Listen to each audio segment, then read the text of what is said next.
Hello,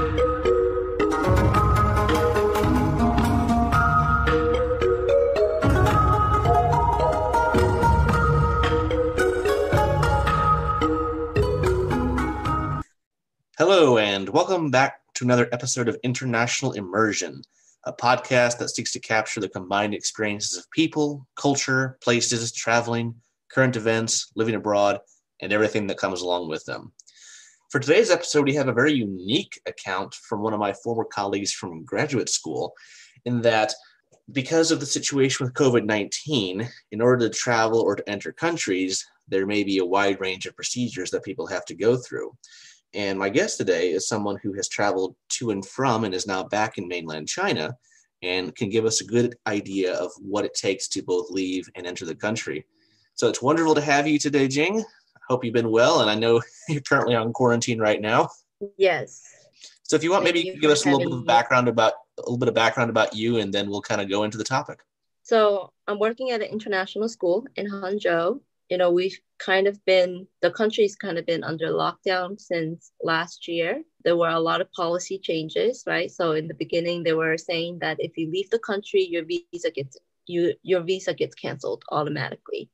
Later, they lift the policy and saying that, if your visa expires, before or after this date, then you're allowed to re-enter if you're out of the country, etc. So anyways, I had a family situation where I just had to leave. So luckily, they weren't canceling visas this time, but they're allowing people that have valid work visa to come back, right? So I decided that to just go home for my family situation. So and then of course, there's policy changes in the U.S. as well, because initially they were allowing U.S. citizens to go back without any, requirements in terms of COVID testing, whatnot. Then I think starting like December or something, the policy changed where even as a U.S. citizen, in order to go back, you have to test negative before you can board the airplane. So I did that. So the airline said that they require the report to be translated into English. So, but most of the hospitals in China, the reports are only in Chinese. So I actually have to pay like another 400 RMB just to get it translated by the international department. I see. Yeah, so that's about 60. So basically, because of the family situation you had to prepare the documentation to come back, because by this point the U.S. was now requiring confirmation that you've been tested or were negative. So you went to the hospital, you got your test, but because, as you mentioned, a lot of hospitals in China don't translate in English, you had to pay another service to do that. And so in total, how much did that all cost you in USD? Okay, so the test was about maybe $13, and then the translation about $50. So total about $65 just to get the COVID. To get the test and to get the translation. I mean, compared to most U.S. healthcare rates, that's actually not a lot, but still, I mean. No, it's not a lot, yeah. And then the flight was about $900 one way. Wow, that's actually rather cheap, because I've seen flights, because I've heard some people that they went back and it cost them over up to $2,000. Well, coming back was $2,600. So oh my Lord! I paid. It was much cheaper to go to the U.S. versus to go into China. Right. Yeah. Interesting. Very interesting. I mean, sometimes there's a difference like that. Yeah, actually coming back, the flight that I bought was only $400, about $500, but because my plans changed and then I couldn't, so I had to cancel the cheap flight that I bought, and then I had to repurchase another, the new flight, which cost me $2,600. Yeah, so, and because the policy changed again, because I think before March, you're allowed to fly through different countries. So if I flew through Canada and then to China, it would have been like 1,400. But then they changed the policy where you must fly direct from US to China, or from your home country to China. So unless your home country doesn't have a direct flight, then you may do the transfer.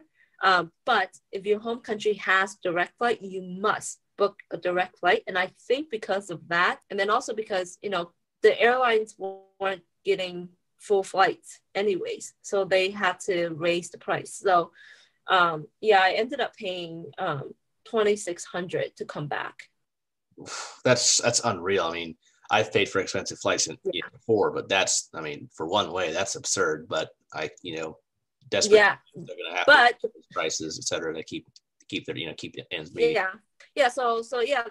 So that's all I needed to do to go back to the US. It was just the COVID test was like $60, and then my flight ticket, was about $800, $900, I can't remember, something like that. So so it was fairly smooth, So once you got the test and you got the flight, what was it like when you actually, okay, my flight's tomorrow, I'm going to prep. What did you have to, how was it like to prep? And then how was it at the airport up until you took off? Okay. So when I was leaving, they were having lockdowns in different parts of Shanghai. So my husband was going to take me to Shanghai, but then his company refused to let him leave the city because it's during the Chinese New Year area. So the government, the local government are discouraging people to travel. So they were actually giving people incentives to stay in the city. And there's some companies, just like my husband's company, they just refuse to let people leave the city, period. So he ended up not being able to take me to the airport. So I ended up getting a cab where I pay $50, equivalent to $50, like $50 to get me to the airport. So I took the taxi. That's expensive, but compared to the US, that's nothing. But Hangzhou is about 3 hours from Shanghai, further east. So wow, I'm surprised. I would imagine maybe even more. No, normally it's 800. Okay, so the reason why it's $350 because we booked one of those lift. It's like a lift where it's this thing where they were on their way anyways. Oh yeah, I've taken those in the past in China where basically people who are going somewhere and they say, hey, I have an extra spot, I'll charge you. But you didn't take an actual taxi. You took basically like a ride share. Exactly. So, but actually the guy who was doing it, he was doing it not for ride share.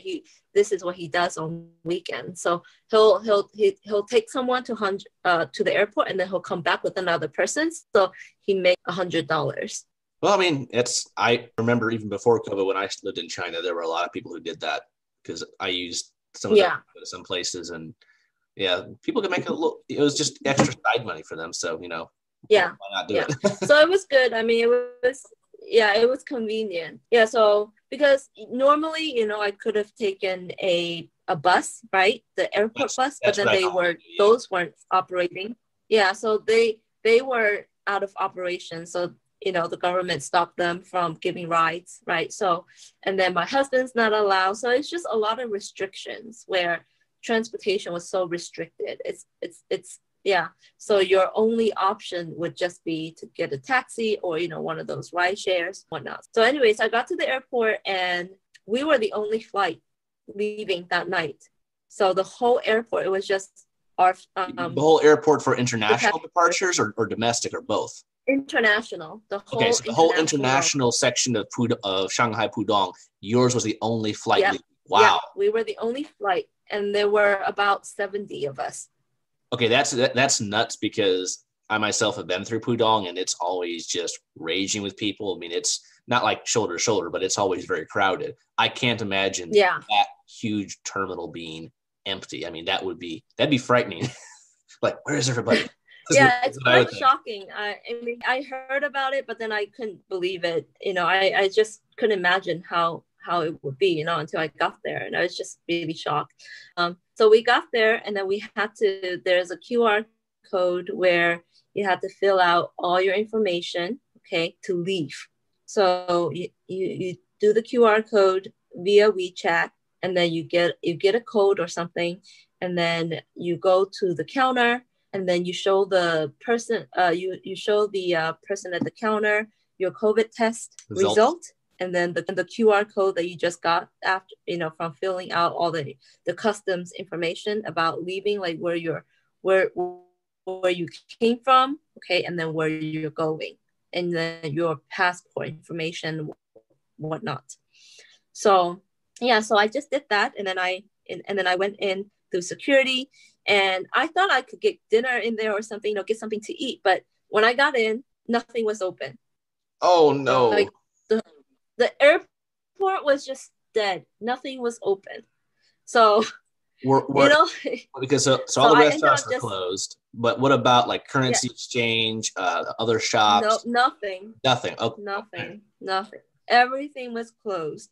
And I even got there early. I got there like 3 hours early. So I was just like so shocked at how empty and quiet it was. And then I ended up just sitting at a cafe because it was just not open anyway. So I sat wherever I wanted. So I sat at a cafe that was not even open, and just rested a little bit. But yeah, I kind of regretted not bringing any snacks and stuff, because I really thought that restaurants would be open, but or at least it was just one cafe or one place to buy something open. No, but nothing. Well, nothing. That must have been quite annoying, because I mean, in 3 hours time, usually most people would get a little hungry or thirsty. Well, I mean, there's water fountains, so I got some water. At least they kept those on, right? Yeah. Okay, so then now you're at the airport, you're waiting around, everything's closed. So finally, you're going to get ready to board. Was there anything unique when you were boarding or getting situated to take off? No, nothing unique. You just board, and then when I got on the plane, because there were only 70 of us, literally we can all sit on separate rows. So on my row, I had it was A, B, C, right? So I had the A seat. I was A, and then there's nobody in B, and then somebody was at C. And then the flight attendant came and asked the person, at C to move to an empty row because there was just so much space. So I ended up just having the whole row to myself. And I looked around, and everybody had their own. Did the plane have like 3 seats aisle, 3 seats aisle, 3 seats aisle? It was 3, 4, and 3. Wow, so you had that whole row to yourself, even though divided by the wow. That's right. Never a luxury you get in economy. No, so I got the row of 3, right? But then all around me, there are empty seats everywhere. Wow, that's definitely got to be different, because I've never been on a flight where it's been that light. I've seen some light flights, but nothing like that.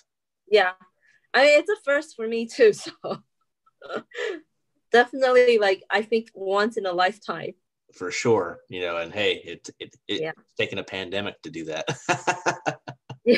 Yeah. Okay. So, I pretty much.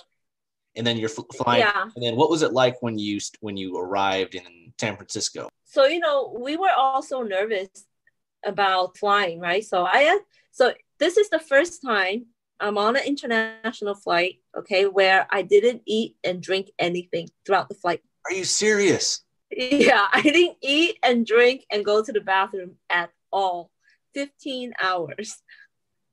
Okay, I could see not eating for that period of time, but how can you not use the restroom? I mean, your biological functions. My goodness. I just, because I had the whole row, so I just laid. I just left, because we left at I think we left at 8 o'clock or something like that. So, yeah, so I just left through most of the flight, and then I had the movie on. The whole time, I just keep not watching. I was just having my headphone on, and I just left through. And, because my husband was just trying not to take off your mask if you don't have to, So I was like, I had my mask on the whole time. So you're not allowed to take off your mask. And I was like, you know what? I'm just not going to bother with eating, drinking. And then, then I wouldn't have to go to the bathroom, which I didn't. So I don't know. So that was also first. No idea how to do the last of those things. So anyways, so the plane landed, and then we all got off. I always get emotional every time I come back to the US because, it's like you've been gone for so long, and then you come back and you feel the sense of like coming home, right? And I love the customs, the US at immigration, they always say welcome home, and that always gets me all emotional because I feel like, it's just it's just every time I hear it, I'm just like, it's just amazes me, and that feeling of like, okay, this is home. So anyways, I went through customs. The guy checked my passport and asked me, where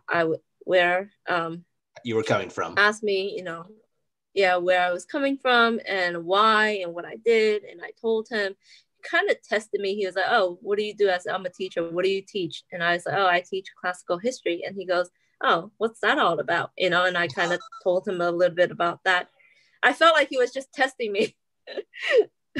So, and it was my experience really with customs and immigration in the U.S., even if you're a U.S. citizen, sometimes they will kind of inquire. When I came back from flying through Amsterdam, they really critiqued everyone because, it's Amsterdam, and I was really tired, of course, and the guy was just being a little testy, and basically was like, look, I've been awake for so yada yada hours, so naturally I'm irritable. So, but no, to answer your question, I did not, no, and no. Yeah. So then I was kind of waiting for him to ask me, like, oh, where are you gonna stay? What's your phone number? Taking down that kind of information, right? To track me if, because you just came from you just came internationally, like, in my mind, I guess I've been in China so long that I'm so used to being tracked that I'm just kind of surprised that throughout this whole process, nobody asked like where, for an address or phone number or anything, and then he's like, okay, enjoy, welcome home. And then I walked out. I was like, that's it?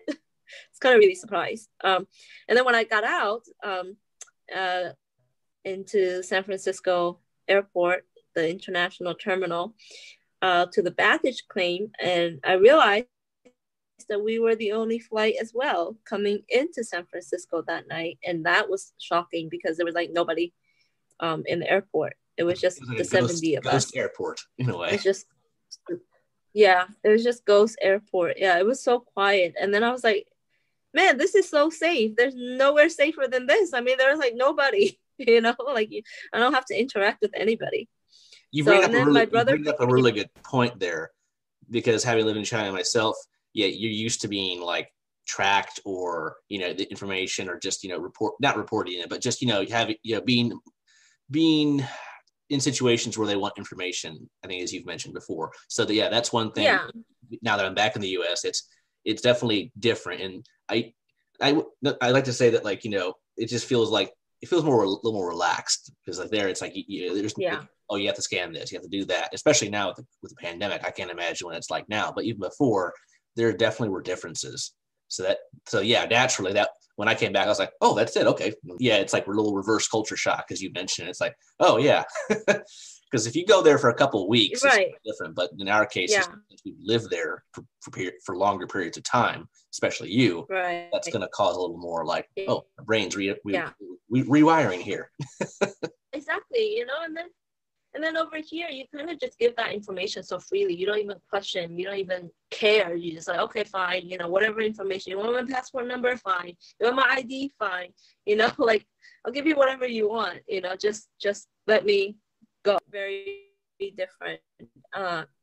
So especially pandemic, right? During the pandemic, because China is just so strict. So, I got out, and then my brother picked me up, and I was like, so I was asking him, I was like, So am I supposed to just stay home? Like, what am I supposed to do now? Am I like, I didn't even, I still felt very weird that I am not being forced into quarantine somewhere. I was just like still kind of in unbelief, like, okay, so I'm just gonna go walk out like that, and then nothing is expected of me. So till the next day to kind of like to realize, okay, so nobody's gonna come. Actually, a couple days, really. I'm like, wait, so really nobody's gonna come look for me? Yeah. Yeah, So, that's definitely. and I was like afraid to leave the house because I was literally afraid to leave the house because I was in my mind. I'm like, okay, well, I read somewhere that you're not, you should be in quarantine for 10 days, but then nobody is keeping track of anything. So I was kind of not. So yeah. Anyways, but by the fourth day, I was like, oh, okay, you know what? I'm a free person.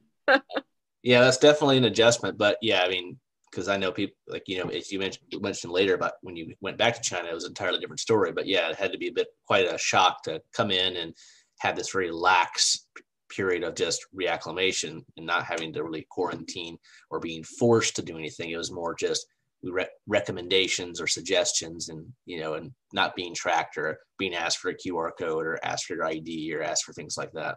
Yeah. Well, I think that's quite interesting, and I think for a lot of our viewers, especially American viewers, that definitely I think will be a bit eye opening to hear all of this, because a lot of them, I think a lot of people, they get quite uncomfortable with the idea of being tracked like that. I understand why that's being done over there, to make sure that they can keep it, the lid on the pot, you could say, with the situation. But I think for a lot of Americans, that really makes them quite uneasy. Yeah, it makes you appreciate the freedom more. Yeah, I think it's definitely something to be said there. But but I really appreciate you sharing kind of your story about from planning to come back to the U.S. because of a family situation to getting everything you need, or getting ready to go, the flight, arrival, and then the subsequent steps afterward. My last question for this is, after you arrived and kind of had settled in, what did you think of like the life back here during pandemic in the U.S. versus pandemic time in China? Definitely a lot more freedom over here, but I realized that people were actually very self-aware as well, because I didn't think that people would be wearing masks. And so I thought that was kind of interesting, because I thought that, a lot of people will be anti-mask. Oh, there still are, unfortunately. But I have found that right? throughout the course of the pandemic, it's definitely caught on more, but it definitely took time. Yeah. So then the funny thing is, then I would often go out forgetting to wear the mask, because in China we don't wear a mask anymore. So, and then I'm like, oh shoot, I forgot my mask. So it's like, again, another reversal, right? So it's like in China, it's like very, it's pandemic, but then we're not in an emergency situation anymore. So we haven't had the need to wear a mask for almost 9 months now, right? So then coming back to the US, like being in the US, like going out, when you go outdoors, you have to put on a mask, actually becomes weird for me. So I wasn't getting used to that. Yeah, that would make sense, because you come from, in China, it was very strict for a while, then it laxed up as things got better. And now you come back here where it's still required in most places, or at least most urban centers, because I have noticed that the smaller the community you go to, the less people wear masks. And in some cases, they don't wear them at all if it's really small or rural. Mm-hmm. But no, that definitely had to kind of be kind of a, throw you a lot of curveballs, kind of reacclimating and seeing how people do it. But yeah, that's one thing I think a lot of people hear, by them taking on masks and wearing them, that actually did surprise me, because I personally thought that would be met with a lot of resistance, and it has been, but it's actually been, at least in a lot of areas that I've seen, people are pretty consistent in doing it and everyone wearing a mask, because at first I didn't see a lot, but as it progressed, literally everyone in my area at least has been wearing masks.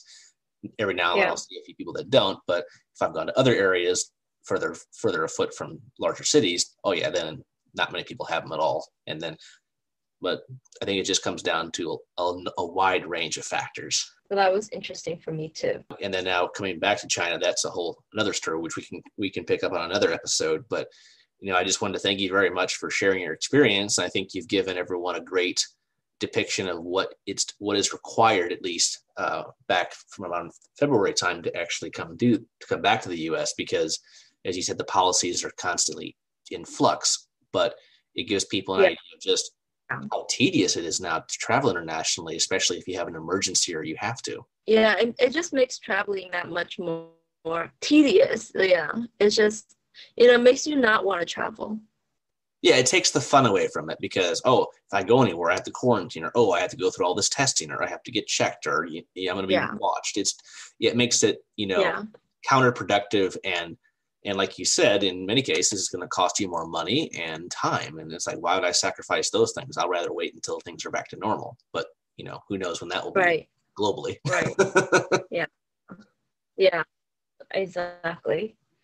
Well, Jean, I really appreciate the time. So, before we end this call, do you have any recommendations for anyone who's traveling right now, especially maybe to China or the U.S.? Coming to China right now, the policies change all the time. So you really have to check with the embassy first.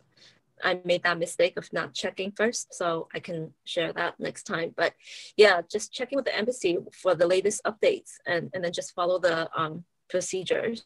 As far as coming back to the US, I'm pretty grateful. The US is being still lenient, relative to China as far as for the citizens to return. So it's just coming back to China is a lot more complicated than going back to the US.